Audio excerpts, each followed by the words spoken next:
Good morning student, कैसे हैं आप? पढ़कर आए होंगे, मुझे लगता है आपको लाभ मिल रहा होगा। ठीक है। अच्छा, पिछले वीडियो में मैंने कंसंट्रेशन पर लेक्चर दिया था, तो मैंने भी ये फील किया था कि एक सिंपल चीज़ है, जनरली भले ही आप इंटरमीडिएट में हो तो बहुत सिंपल चीज़ है, तो इतना टाइम नहीं लेना है। मैं जल्दी जल्दी एक्सप्लेन करता हूँ, कुछ स्टैंडर्ड चीज़ें उसमें थोड़ा टाइम ज़्यादा होगा। ठीक है ना। तो मैंने कंसंट्रेशन को दो पार्ट्स में डिवाइड किया था। एक था वॉल्यूम डिपेंडेंट, एक था मास डिपेंडेंट। जितने भी वॉल्यूम डिपेंडेंट होते हैं वो टेम्परेचर पर डिपेंड करते हैं, और जो वॉल्यूम डिपेंडेंट नहीं होती वो डिपेंड नहीं करते। तो उसमें से मैंने कई कंसंट्रेशन बताई थी। उसमें से एक कंसंट्रेशन थी आपकी क्या, वॉल्यूम परसेंटेज। तो वॉल्यूम परसेंटेज दो प्रकार का होता है, एक बी अपॉन बी। तो बी अपॉन बी की डेफिनेशन बताई थी मैंने कि 100 ml बिलियन में उपस्थित सॉल्यूट का आयतन ml में जो भी होता है वही उसकी वॉल्यूम परसेंटेज कहलाती है। दूसरा देखिए बेटे, W अपॉन बी। मैं सीधे फॉर्मूला बताता हूँ, ठीक है ना। W upon B percentage equal to कितना होता है, amount of solute in gram upon volume of solution into 100। ये हो गया। परिभाषा बिल्कुल सिंपल है, इसकी मैं बता देता हूँ। 100 ml बिलियन में विलेय की उपस्थित मात्रा को ही क्या कहते हैं, W अपॉन बी परसेंटेज कहते हैं। तो दो के तीसरा नंबर क्या बताए थे आपको, तीसरा नंबर बताए थे आपको मोलरिटी। ये थोड़ा सा टॉपिक ठीक है, मोलरिटी। देखो डेफिनेशन में बोल देता हूँ, आप लोग लिख लेना, ठीक है ना। Contain the number of mole of solute in per litre solution. Again, contain the number of mole, contain the number of mole of solute in per liter solution are known molarity of the solution. It is denoted by capital M. Capital M बराबर कितना होता है अपने, mole of solute small m upon volume of solution B। अगर ml में ले रहे हो बटे तो इधर 1000 मल्टीप्लाई करते हो, ठीक है ना। तो ये मोलर की यूनिट क्या हो जाएगी, मोल पर लीटर। ओके, नेक्स्ट देखें जरा, नॉर्मलिटी। नॉर्मलिटी की भी डेफिनेशन बिल्कुल सिंपल है। Contain the equivalent amount of solute in per litre solution are known normality. यानी कि यदि एक लीटर बिलियन में उपस्थित विलेय की ग्राम तुल्यांकों की संख्या को ही उसकी क्या कहती है, नॉर्मलता कहती है। It is denoted by capital N. N equal to कितना हो जाएगा भाई, equivalent amount of solute upon volume of solution V।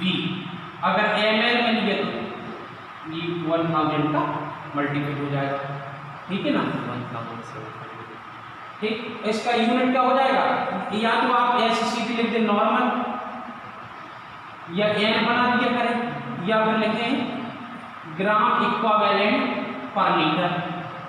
ये इसका यूनिट हो जाएगा, ठीक है ना। नेक्स्ट देखें, ये सब कैसे टेम्परेचर डिपेंडेंट है।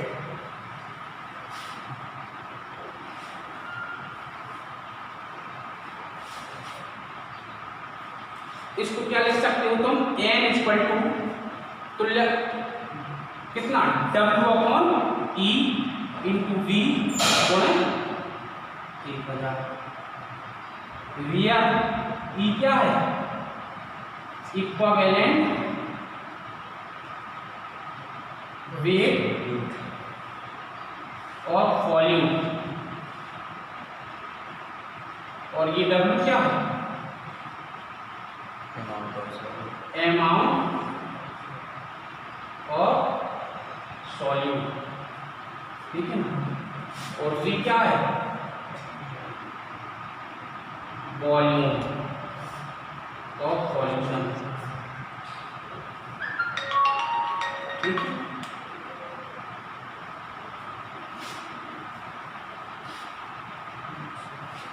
अब इसमें तुम्हें जो सॉल्यूट होंगे उनकी इक्विवेलेंट वेट E के मान तुम्हें ज्ञात होना चाहिए, ठीक है। उसके निकालने के भी तरीके हैं, कक्षा 11 में आपने सब लोगों ने सीखे होंगे। इसके बाद आपकी कौन सी कंसंट्रेशन आती है? नॉर्मलिटी होगी, नॉर्मलिटी के बाद आती है फॉर्मेलिटी।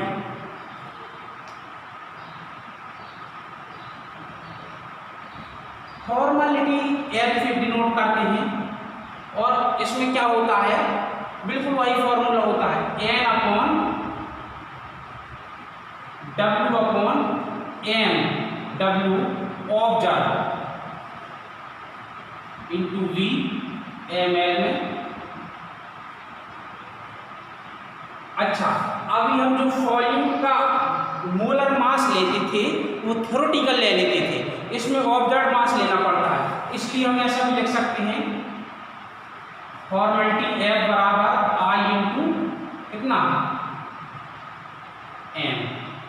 अगर आपको मोलरिटी पता है और वन हाफ फैक्टर पता है I, तो आप फॉर्मेलिटी निकाल लेंगे, क्या है? One half factor.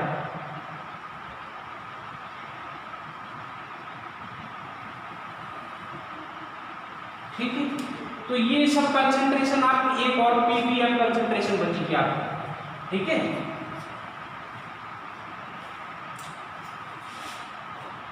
B upon B ppm equal to कितना होता है? Volume of solute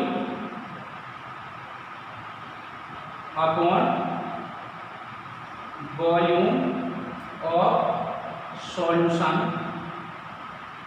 into 10⁶। यानी कि परिभाषा ये हो जाएगी आपकी,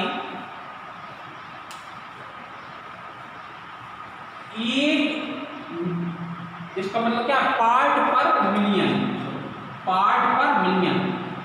तो 1 मिलियन वॉल्यूम 1 मिलियन सॉल्यूशन में, यानी कि अगर सॉल्यूशन का वॉल्यूम कितना हो 1 मिलियन, तो उसमें सॉल्यूट के कितने ml हैं वही आपकी पार्ट पर मिलियन कंसंट्रेशन कहलाने लगेगी, ठीक है ना।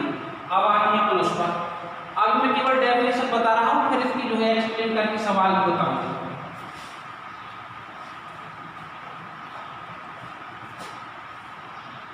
मास डिपेंडेंट, ठीक है ना, मास डिपेंडेंट कंसंट्रेशन या टेम्परेचर इंडिपेंडेंट कंसंट्रेशन। तो वह कंसंट्रेशन जो टेम्परेचर पर डिपेंड नहीं करती है, वह कंसंट्रेशन जो टेम्परेचर पर डिपेंड नहीं करती है क्या कहलाती है? मास डिपेंडेंट या टेम्परेचर इंडिपेंडेंट कंसंट्रेशन कहलाती है। निम्न प्रकार की, number 1 mole fraction, mole fraction. Number 2 W upon W percentage concentration, ठीक है ना। Number 3 molality, molality. और number 4 W upon W ppm, ppm concentration, ठीक है ना। ये चार कंसंट्रेशन कैसी हैं? मास डिपेंडेंट है और इनकी वैल्यू कभी भी वॉल्यूम पर निर्भर नहीं करती। इनकी एक्सप्लेन मैं अगली वीडियो में करूँगा। Thank you.